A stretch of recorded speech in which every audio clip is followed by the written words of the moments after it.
Découvrir les mille et une facettes de son futur métier d'ingénieur tout en poursuivant ses études pour intégrer le marché du travail à vitesse grand V? C'est ce dont discutera notre duo de diplômés universitaires au parcours inspirant.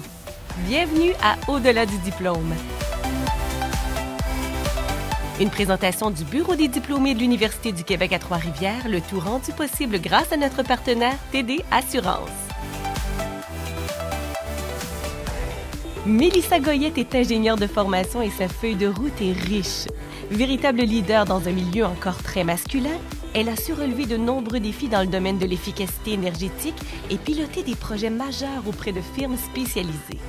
Après avoir négocié des contrats de plusieurs millions de dollars dans la ville effervescente de New York et participé à l'effort de reconstruction de centaines de maisons dévastées par l'ouragan Sandy, elle décide de revenir travailler à son port d'attache, l'UQTR. Elle s'intéresse aujourd'hui particulièrement au développement durable et à la formation des futurs ingénieurs. Un des piliers de la relève en génie, Olivier Coderre, carbure au défi. Il est diplômé de la toute première cohorte de génie mécanique au campus de Drummondville. À la recherche constante d'innovation, il a travaillé avec des professeurs à implanter l'approche duale, un enseignement dynamique où l'étudiant apprend son futur métier 2 jours en entreprise et 3 jours sur les bancs d'école. L'expérience acquise chez Kruger Trois-Rivières pendant son parcours universitaire lui a permis de se tailler une place de choix chez BRP, chef de file mondial dans le domaine des véhicules récréatifs motorisés. Écoutons notre duo nous présenter leur parcours respectif en direct du SNIMI, le Centre national intégré du manufacturier intelligent de Drummondville.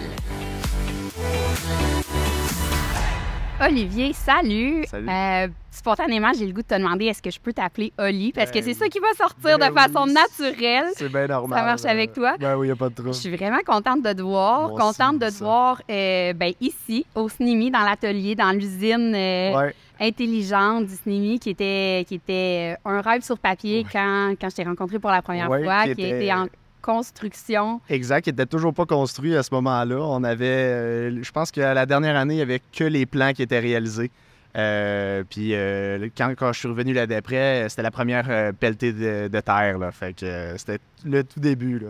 Pour les gens qui nous connaissent pas, qui te connaissent pas, Olivier, toi, tu es diplômé de la première cohorte de génie mécanique ici au campus de Drummondville de l'UQTR. C'est ça. Est-ce que tu veux nous parler de ton parcours depuis ta diplomation? Qu'est-ce qui se passe de bon professionnellement de ton côté? Depuis la diplomation, depuis que j'ai mon diplôme, dans le fond, là, moi, je me suis retrouvé chez BRP directement après la fin de mes études. Donc, j'ai fini mes études en mai 2021. OK, déjà. C'est ça, mai 2021. Puis, dans le fond, il y avait une job de chargé de projet au groupe projet au génie industriel. Ça fait pas mal de termes, là. Mais dans le fond, le génie industriel chez BRP, c'est où est-ce qu'on fait la fabrication puis l'assemblage des skidoo et des spiders. J'allais dire, tu permets-tu que je t'interrompe pour demander de dire c'est quoi BRP parce que tout le monde ne connaît pas. C'est ça, parce que BRP c'est vraiment gros aussi. Là. BRP, il y a des usines au Mexique, il y a des usines en Finlande, il y a des skidoo qui sont faits en Finlande, il y a les VTT, les skidoo sont faits au Mexique. C'est Bombardier. En fait, ça fait 20 ans que Bombardier a vendu la division produits récréatifs qui s'appelle BRP. Ah, OK, c'est vraiment... OK, exact. BRP, c'est le nom de la compagnie. Et c'est tous les produits récréatifs. Okay, donc, c'est vraiment tout ce qui est skidoo, sidoo, side-by-side, donc VTT, 4 roues. Tous ces véhicules-là sont faits par BRP.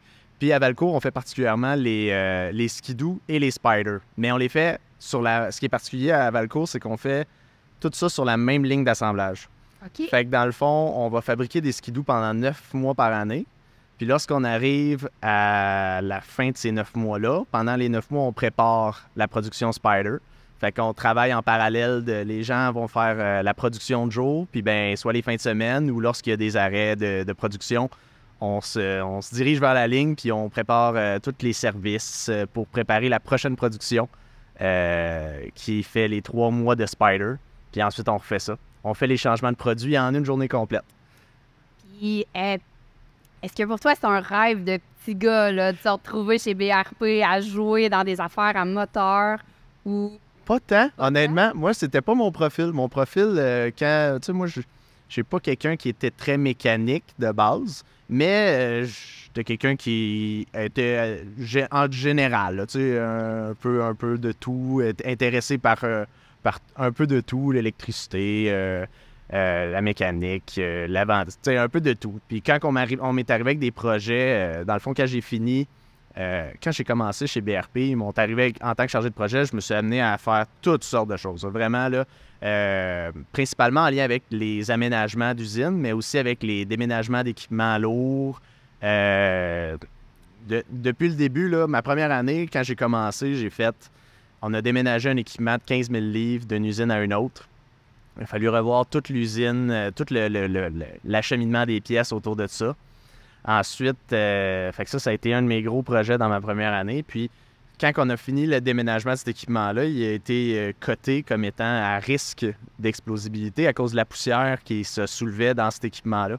Fait que dans ma première année, il a fallu que je déplace cet équipement-là, mais aussi qu'on règle cet enjeu-là. Donc, en apprenant sur toutes sortes d'affaires sur la ventilation, comment qu'on peut rendre les équipements sécuritaires avec des dépoussiéreurs humides ou des dépoussiéreurs avec des évents d'explosion. C'était très, très, très varié. Puis, fait que ça, c'était ma première année.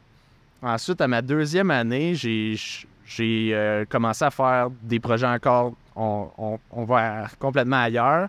Je me suis retrouvé à faire des projets de convoyeurs aériens.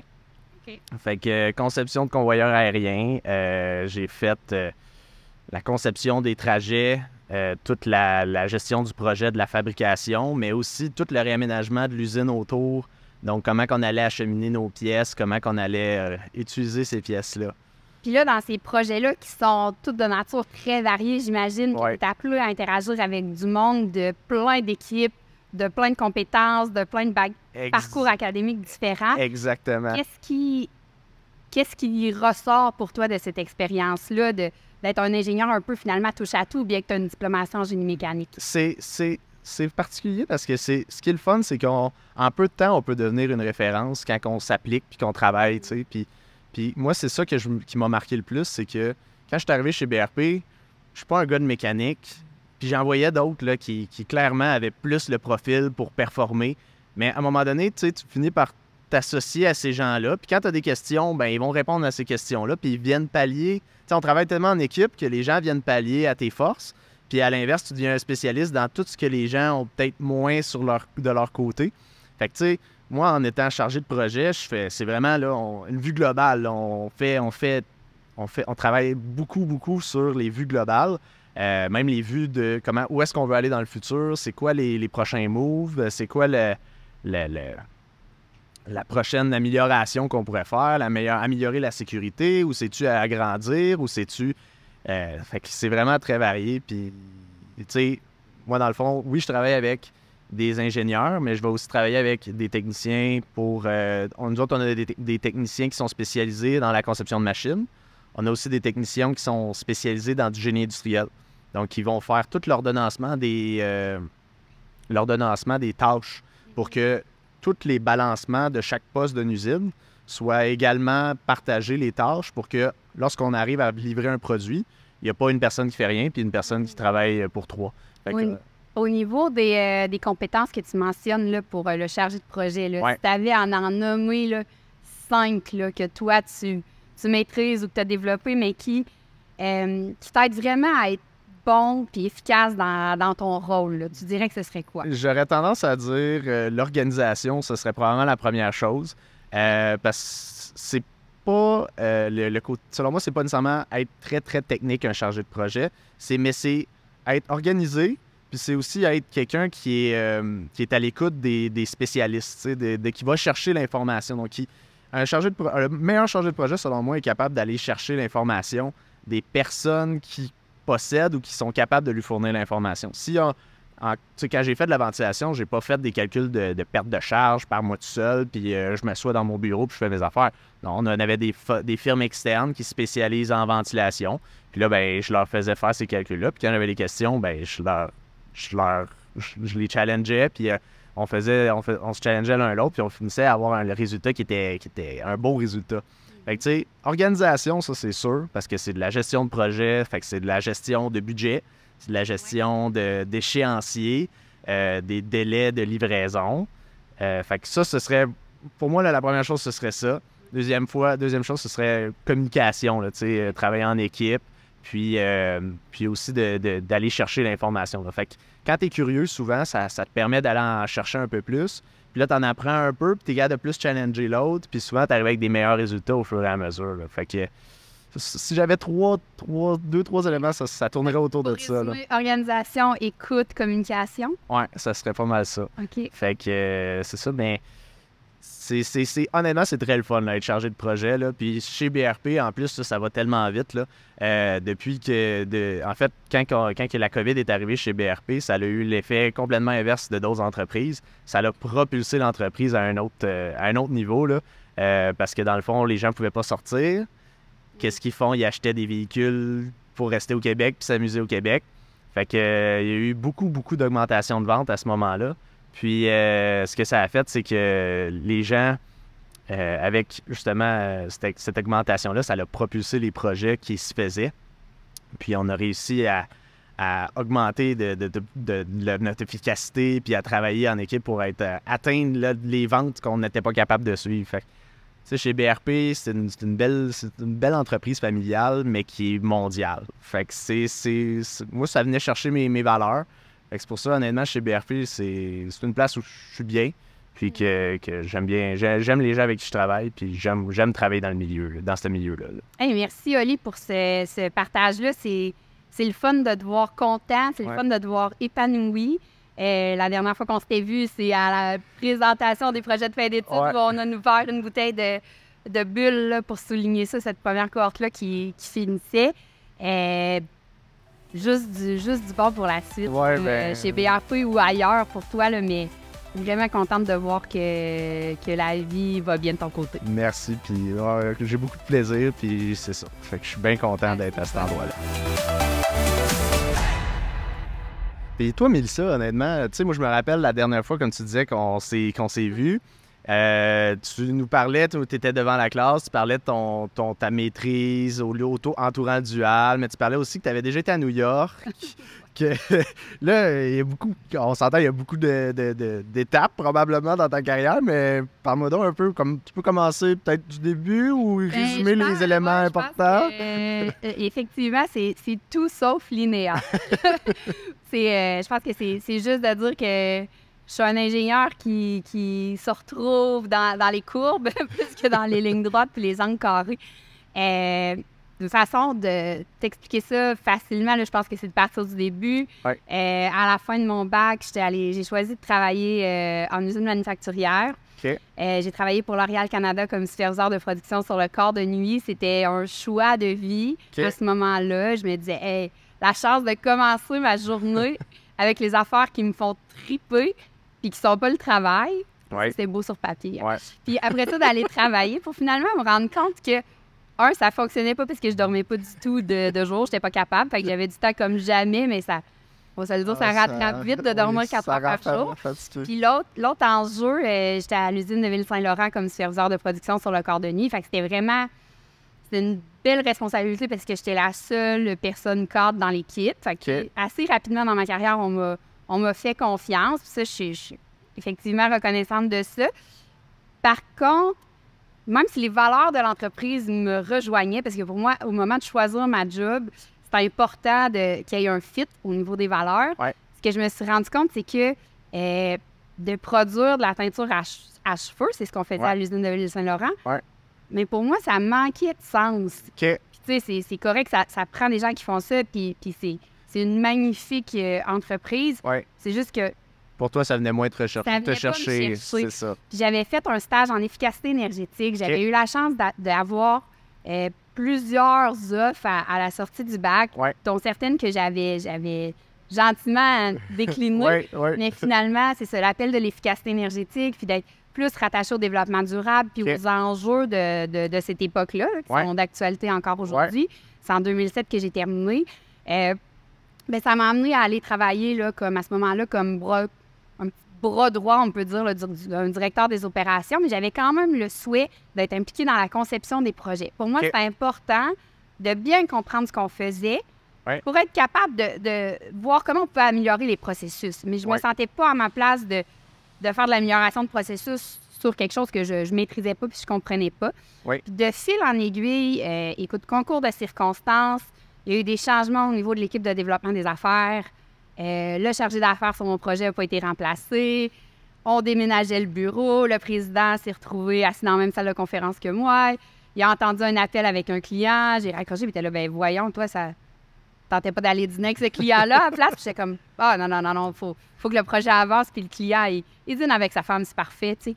Il dit, hey, les ventes, ça te tente-tu? Puis ça m'a pris de court parce que, j'aime pas tant magasiner dans la vie. Fait que d'aller aux ventes, là, j'étais comme, non. Puis finalement, en tout cas, en jasant avec ce président d'entreprise-là, il dit, écoute, tu as la chance de mettre la couleur que tu veux à ce poste-là, soit ce que tu aimerais que ce soit. Puis finalement, cette petite graine-là a germé, puis a fait son temps, puis que j'ai commencé au Québec à faire du développement d'affaires dans le contexte de projets d'efficacité énergétique, dont un projet qu'on a fait à l'UQTR, là, justement, avant que je revienne. Puis c'est de fil en aiguille où on avait un bureau à New York qui avait 2 employés sur place. Puis là, j'avais 27 ans à ce moment-là où ils m'ont dit à l'été, « Hey, un challenge, ça te tente-tu? » Puis j'étais comme, toujours un challenge, vous pensez à quoi? Là, quand ils m'ont dit New York, j'étais comme, hey, le tabarouette, les gars, je vais faire du ski hors-piste en Alaska, puis je dors dans une tente. Là, New York, je suis pas sûre que ça le fasse. Puis finalement, écoute, je m'en allais. J'ai été longtemps en canot cet été-là, sur une longue expédition de canot. J'ai eu le temps de réfléchir en masse. C'est en revenant de cette expé-là que j'étais comme, New York, là, ça passe une fois dans ta vie. Quand on t'offre d'y aller, là, tu dis oui. Puis au pire, tu reviens si tu n'aimes pas ça. Puis finalement, j'ai été là pendant 7 ans. C'était une expérience qui, à ce jour, me surprend. Ça me surprend que ça ait fait partie de ma vie.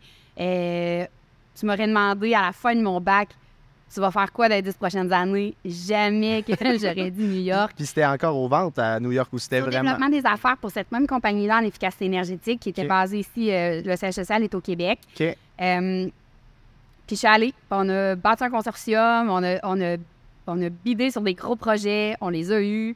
Ça a été vraiment le fun de participer à l'effort de décarbonation d'une ville qui est aussi grosse que New York. C'est 8 millions d'habitants des gaz à effet de serre, il y en a. Fait que le potentiel est immense. Les coûts énergétiques sont hyper favorables à faire de l'efficacité énergétique parce que c'est vraiment plus cher qu'au Québec. Puis finalement, en arrivant là, à 27 ans, le contexte est un peu...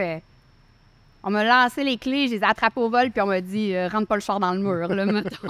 Puis ça peut être stressant, ça, quand même, là. Très laissé à moi-même. Mais pour moi, c'est encore là une belle chance parce que le mot me vient juste en anglais, mais je thrive dans carbure. Je carbure dans des contextes comme celui-là où l'objectif est clair, mais la façon ou le moyen de l'atteindre est laissé au choix du chef. Là, j'aime vraiment ça. Puis, New York, au-delà de l'expérience professionnelle, ça a été une expérience humaine d'une richesse incroyable. Puis je pense qu'il y a des traits de personnalité ou qui sont propres à la culture québécoise qui faisaient changement puis qui étaient rafraîchissants pour eux aussi. De voir une floune de 27 ans arriver puis assis à la table avec... c'est tous des hommes vraiment plus vieux, on s'entend. Puis de voir cette ouverture-là, cette capacité-là à apporter de l'humour dans le fait que tout le monde te regarde peut-être un peu de haut. Puis ça, je l'ai vécu aussi au Québec, là, la même chose. Là, le premier projet d'envergure, je pense, c'est la veille de ma fête de 25 ans. C'était 25 millions. J'étais responsable d'un projet, puis je me souviens d'avoir assis le patron dans l'espèce de salon-bureau pour dire « Peux-tu au moins tourner les pages? » Juste pour me donner bonne conscience. Puis évidemment que c'est un travail d'équipe. C'était pas que mon travail, on s'entend. Il y a une armée de monde qui rendent une proposition comme ça possible. Mais comme responsable au développement des affaires, tu es un peu le chef d'orchestre de tout ça. Fait que moi, je me suis toujours sentie très imputable des résultats que l'équipe avec laquelle je travaillais pouvait livrer.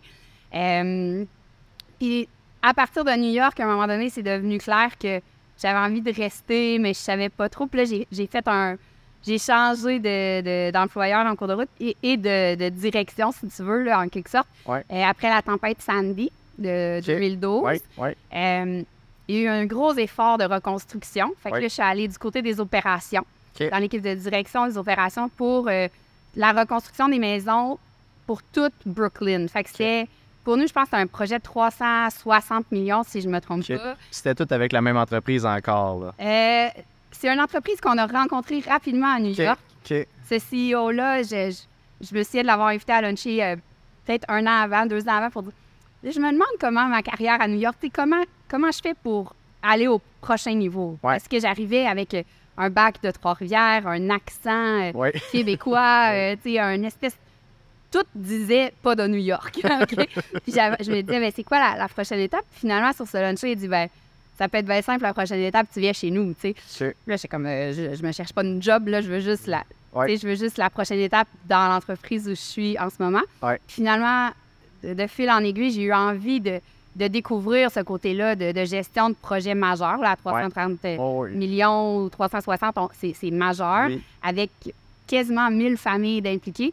En fait, pour faire le parallèle avec la Mauricie, là, c'est comme le problème de pyrotite. Je ne sais pas si tu as entendu. Là, non. Les fondations, puis là, on lève les maisons, on refait les nouvelles fondations, puis on les rassoit.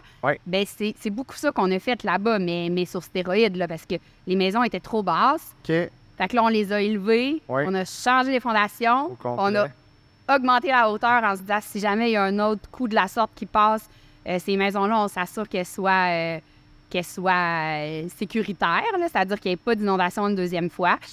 Puis on les rassoit. Fait que j'ai fait ça pendant 2 ans. Puis je suis revenue. Le projet était tiré à sa fin. Le gros de la job avait été fait. Mais j'avais l'appel de la famille. Fait que j'avais envie de profiter de mes grands-parents à ce moment-là qui étaient vieillissants, toujours en vie. Ma soeur avait des enfants en bas âge. Puis c'est vraiment ça qui... Pour moi, c'était clair que si je revenais chez nous, c'est Trois-Rivières. Puis c'est un peu encore un concours de circonstances où là, il y a eu une ouverture à l'UQTR, à la piscine, au CAPS. Le CAPS. Fait que je suis allée comme coordonnatrice aquatique en remplacement. J'ai géré la fermeture, le début des travaux. J'avais été sauveteur quand j'avais 15-16 ans là-bas. On retrouve ses sources. C'est vraiment un retour aux sources. Puis par la suite, un projet de refonte de bac en génie mécanique au décanat des études. Puis aujourd'hui, au vice-rectorat recherche et développement là, dans l'équipe des services des partenariats soutien à l'innovation. Fait que c'est vraiment... La suite, je la connais pas. On est parti de ma maîtrise. J'espère la finir au printemps. Y aura-t-il un doc après? Je le sais pas. Mais c'est la beauté du génie, hein?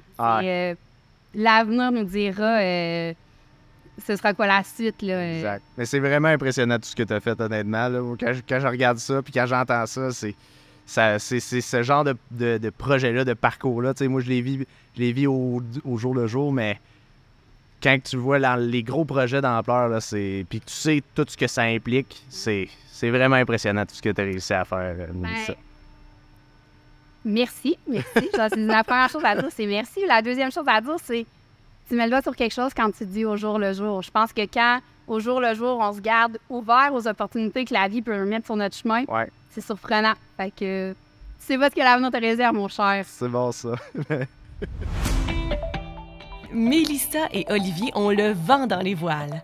Il s'agit de 2 parcours de vie bien différents, mais pour qui la base solide des études a forgé les ingénieurs qui sont aujourd'hui. Prenons maintenant une courte pause avec TD Assurance, un partenaire important du Bureau des diplômés de l'UQTR qui vous offre de nombreux privilèges. Et on vous explique dans cette capsule ce que vous devez savoir pour économiser avec l'appli Mon Avantage TD.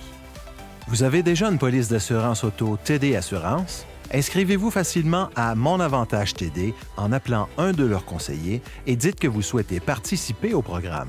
Il s'agit d'un programme offrant des économies sur les primes d'assurance en fonction de l'utilisation qui est entièrement volontaire et gratuit. Mieux vous conduisez, plus vous économisez. Le programme recueille et analyse les données sur la conduite comme l'accélération et le freinage et attribue un score pour chaque trajet. Recevez une réduction allant jusqu'à 10 % en 3 étapes. Téléchargez l'appli Mon Avantage TD, activez-la sur votre appareil mobile dans les 15 jours, enregistrez vos trajets au moyen de l'appli pour conserver votre réduction. Votre score moyen sera utilisé pour calculer un rabais sur votre prime allant jusqu'à 25 % qui s'appliquera au renouvellement de votre police et votre prime n'augmentera jamais à cause de Mon Avantage TD. Pour tout savoir sur le programme, composez le 1-866-293-9730 ou visitez le www.tdassurance.com/UQTR. De retour au balado Au-delà du diplôme avec Mélissa Goyette et Olivier Coder, nos deux ingénieurs pour qui l'apprentissage par l'expérience concrète a fait la différence. Oli, tu as parlé dans le premier bloc du dual, mais toi puis moi, on sait c'est quoi. Ouais. Tu nous expliques-tu un peu en quoi ça consiste, comme c'est tellement unique comme approche pédagogique? C'est un programme, dans le fond, qui s'est créé et qui existe en ce moment uniquement à l'université, à l'UQTR campus de Drummondville. Donc, dans le fond, dans ce programme-là, les étudiants, à partir de leur 3e année, donc les 2 premières années sont dans un cheminement régulier. À partir de la 3e année, les étudiants qui le désirent peuvent rentrer en ce qu'on appelle un stage dual. Le stage dual, l'étudiant, pour ses sessions d'hiver et d'automne, va travailler pendant 2 jours en entreprise et pendant 3 jours va être à l'école avec l'université. Lorsqu'il arrive l'été, il va faire ses stages à temps complet. Fait que dans le fond, le premier été de sa 3e année, un étudiant en dual va faire un stage complet qui va initier le mouvement vers les 2 jours semaine avec l'entreprise avec qui il a fait son premier stage. Puis ensuite, la particularité, c'est que le stage continue aussi pendant 2 ans complets. Fait que c'est pas une seule année, c'est pendant 2 ans complets. Fait qu'au 2e été, l'étudiant va encore faire un stage à temps complet avec la même entreprise qu'il a fait sa première année. Puis il va finir ses 2 dernières sessions automne-hiver avec 2 jours semaine. Puis ce qui est encore plus particulier du programme dual, c'est que dans le fond, c'est un peu un partenariat entre l'entreprise puis l'étudiant. Dans le fond, l'étudiant, il dit je vais être avec cette entreprise-là pendant 2 ans.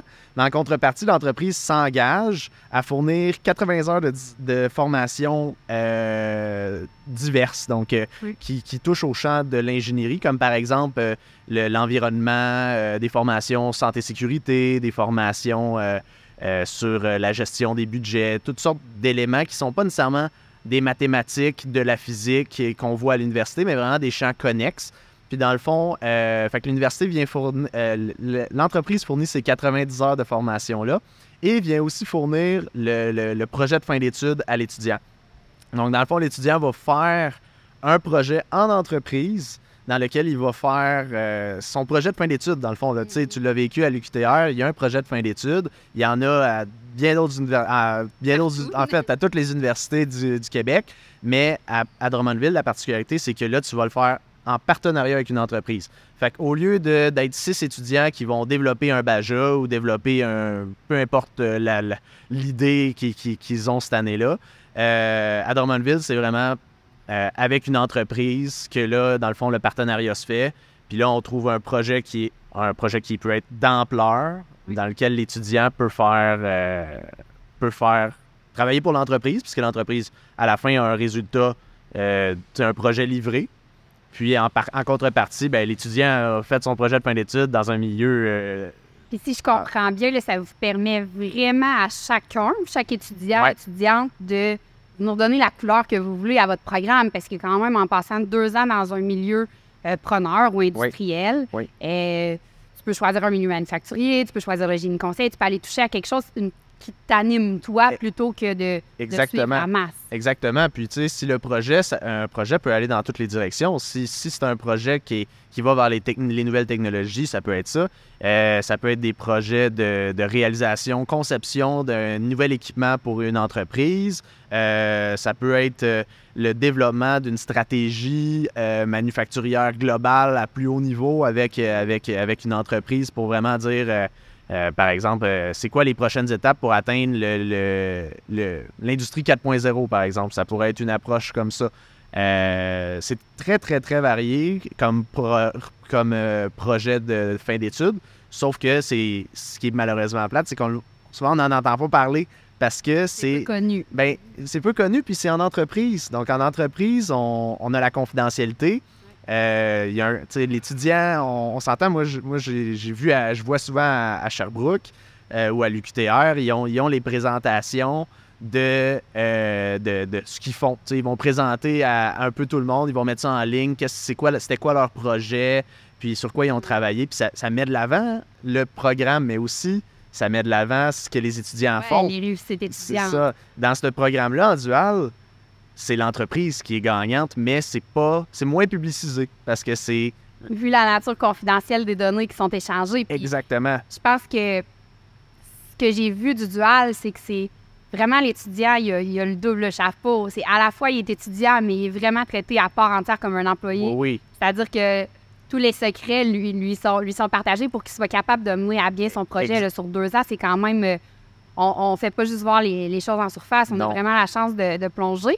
Comment tu dirais, Oli, que ça l'affecte ton parcours professionnel maintenant, d'avoir eu la chance de vivre ça ces 2 premières années-là où on rentrait sur le marché du travail comme candidat à la profession d'ingénieur ou comme nouvel ingénieur, comme Jeannot ou comme Vert, là, peu importe la façon que tu veux le nommer.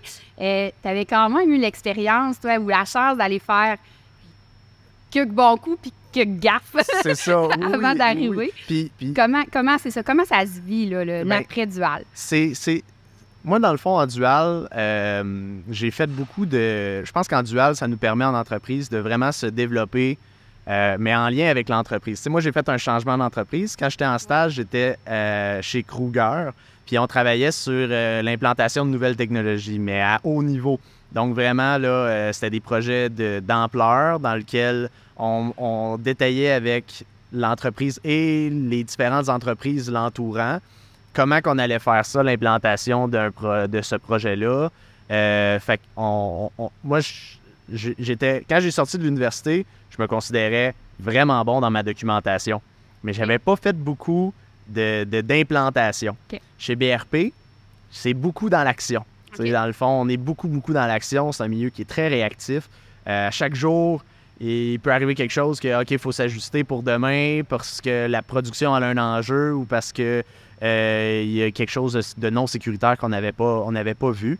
Fait que c'était 2 mondes, mais tout ce que j'ai gagné en stage, je l'ai encore, là, ça. Là, quand, tu sais, toutes les capacités d'analyse, puis de réflexion, de gestion, et d'évaluation de c'est quoi la meilleure avenue à prendre, ben, je l'ai encore, ça, là. Fait que... Je pense que le dual, là, ça permet de solidifier le savoir-faire. Ouais. Ça permet vraiment de faire éclore le savoir-être. Oui. Puis cette chance-là que tu as eue de côtoyer la haute direction, on va se le dire, là, d'une entreprise de taille, ça, c'est sûr que ça te suit. Puis ça donne confiance aussi quand tu t'adresses à ce niveau-là dans l'organisation, d'être capable de dire, bon, qu'est-ce qu'eux ont envie d'entendre versus moins envie d'entendre parce qu'il faut aller à l'essentiel, il faut y aller vite. Souvent, on n'a pas 2 chances non plus pour faire valoir notre projet. On n'a souvent pas énormément de temps. Il faut savoir faire passer les arguments convaincants rapidement. Exact. Fait que c'est vraiment le dual, c'est ça aussi. Là, ça m'a permis, moi, comme tu dis, j'étais avec des directeurs à prendre des décisions. Fait que, préparer pendant 2-3 jours une présentation qui va durer 30 minutes à 1 heure, je l'ai fait, ça. Là, puis, je comprends. Puis, quand on est arrivé, on était prêts, puis on avait toutes les réponses que les directeurs nous posaient la question. Fait que, ça, cette volonté de vouloir préparer bien les choses, de devoir travailler fort. Puis j'avais un mentor vraiment très, très passionné puis intéressant chez Kruger, qui avait des années d'expérience puis qui était directeur de l'ingénierie depuis longtemps. Puis il nous a appris, il avait pas peur de nous apprendre des nouvelles choses. Puis on lui disait, on aurait peut-être un intérêt dans tel élément.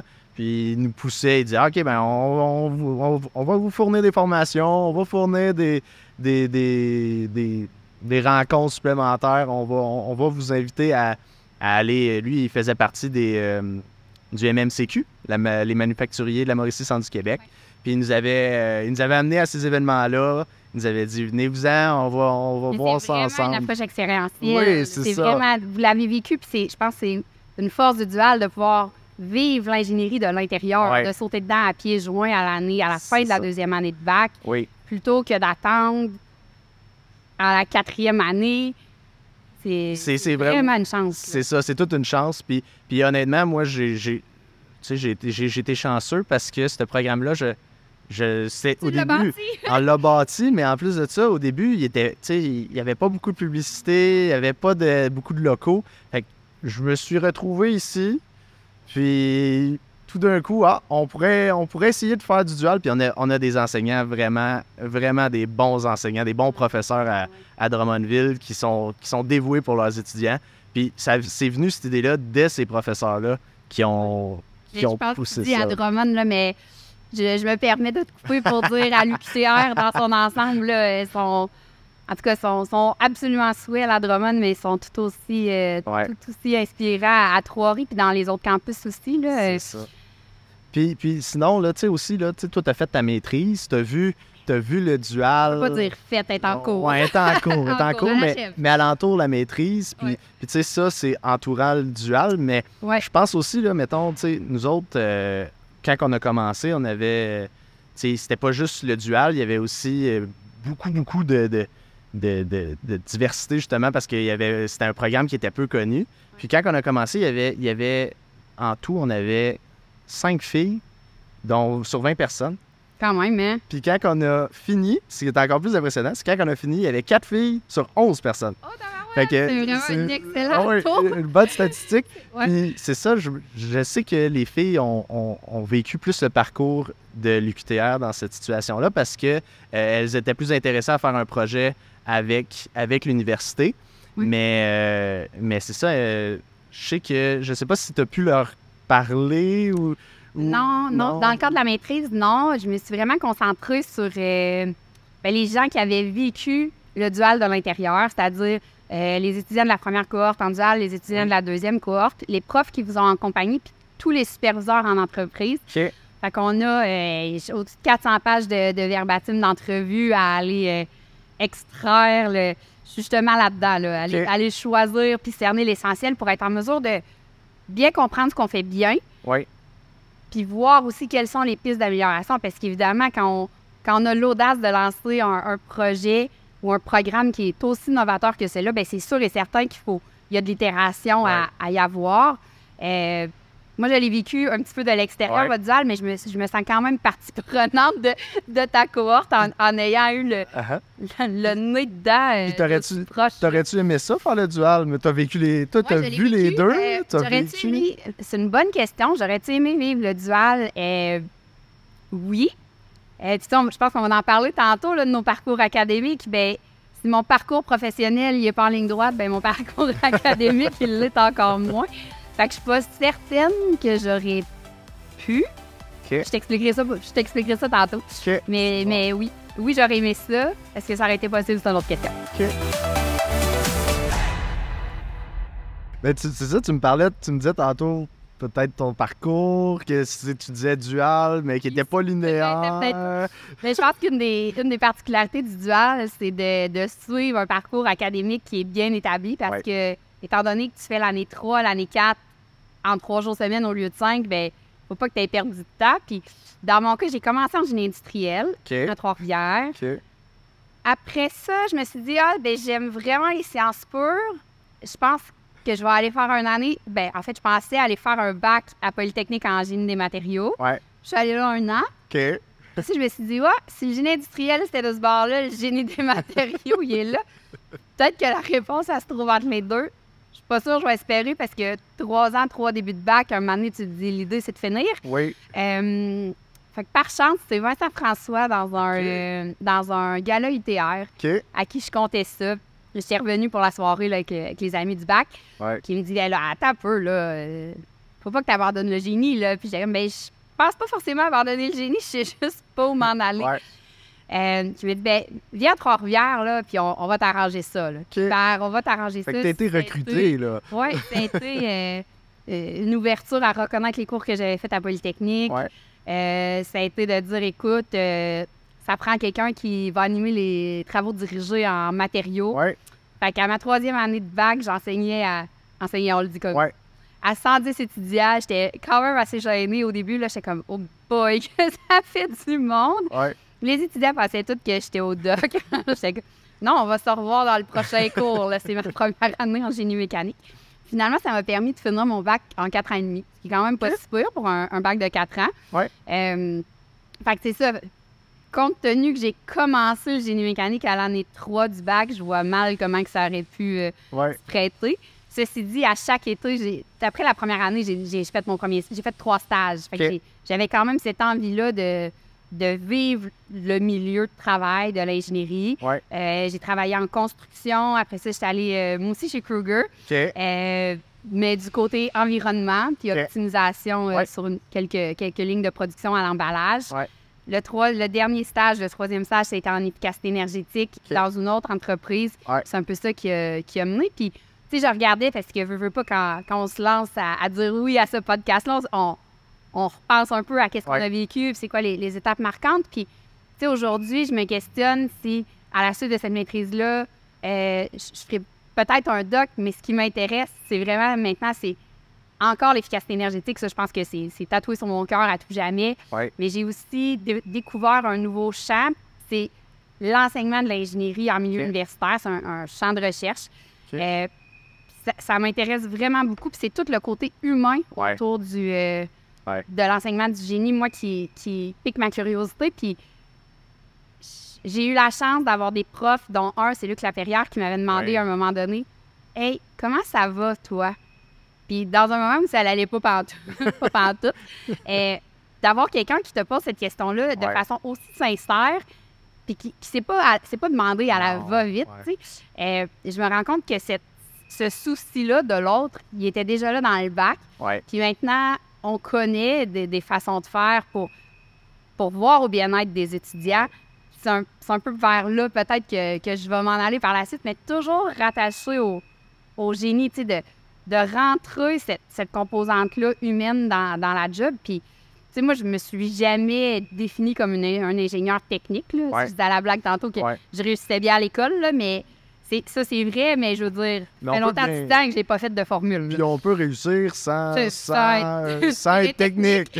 Moi, je me considère pas du tout technique, mais tu sais, je pense que d'avoir justement une écoute attentive, c'est vraiment quelque chose qui est essentiel dans le génie, parce qu'au final, le génie, c'est les sciences appliquées à l'humanité, puis ça prend une belle compréhension du besoin de ton client. Puis ton client, ça peut être un externe, mais ça peut être plusieurs départements à même l'entreprise où tu travailles, puis d'arriver à bien cerner qu'est-ce que la personne et son équipe cherchent à accomplir, c'est une... Mais en ayant en même temps une compréhension des phénomènes physiques, qui rentrent en compte, des contraintes avec lesquelles on doit composer, bien, je pense que ça permet de faire des designs puis d'aligner l'équipe de design de façon pertinente et cohérente pour créer de la valeur. Je suis totalement d'accord. Tu sais, moi, dans le fond, à un moment donné, c'est un peu, tu vas peut-être te surprendre, là, mais moi, avant d'être à l'UQTR, j'étais en enseignement des sciences au secondaire. Ben, je ne savais pas ça. J'ai fait 2 ans d'enseignement des sciences au secondaire. Puis, dans le fond, là, à cet endroit... Fait que, quand j'ai quitté, je me suis posé la question, qu'est-ce qui pourrait fitter avec ce que j'aime, ma personnalité, etc. Puis, fini par choisir le génie mécanique. Puis, c'était un peu comme ça, je me suis ramassé à Drummondville. Puis c'est ça, quand je faisais mes stages, souvent, les gens me disaient honnêtement, l'enseignement puis le génie, il y a beaucoup d'éléments qui se rapprochent. Tu sais, autant par la gestion en général. Tu sais, en classe, on va gérer une classe, mais dans une usine, on a la gestion autant de l'humain que de la gestion des projets, de la gestion de l'usine en général.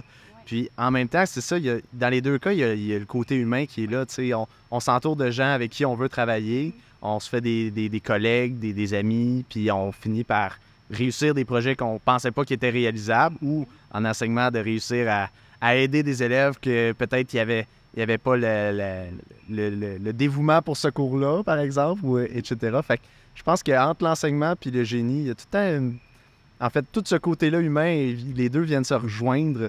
Fait que c'est pour ça, je pense que autant en génie qu'en enseignement, si c'est ça qui t'intéresse, ça peut être intéressant. C'est une belle croisée des chemins, là. Je pense assurément. Je pense aussi. Oli, merci. C'était vraiment le fun de te recroiser. J'ai eu bien du plaisir. Juste du mot pour la suite. Exact. Puis pour toi aussi, Mélissa. Merci. Merci à notre duo d'invités ingénieurs Mélissa Goyette et Olivier Coderre pour cet épisode du balado Au-delà du diplôme. Merci au personnel du SNIMI, le Centre national intégré du manufacturier intelligent, de nous avoir accueillis pour le tournage. Pour en savoir plus, consultez leur site web au www.snimi.ca. Nous préparons déjà une deuxième saison du balado Au-delà du diplôme. Alors, pour proposer des sujets ou des invités pour nos prochains épisodes, écrivez-nous à l'adresse diplôme@uqtr.ca. Et pour toute information sur l'Université du Québec à Trois-Rivières, consultez notre site web au www.uqtr.ca. À très bientôt pour un prochain épisode d'Au-delà du diplôme.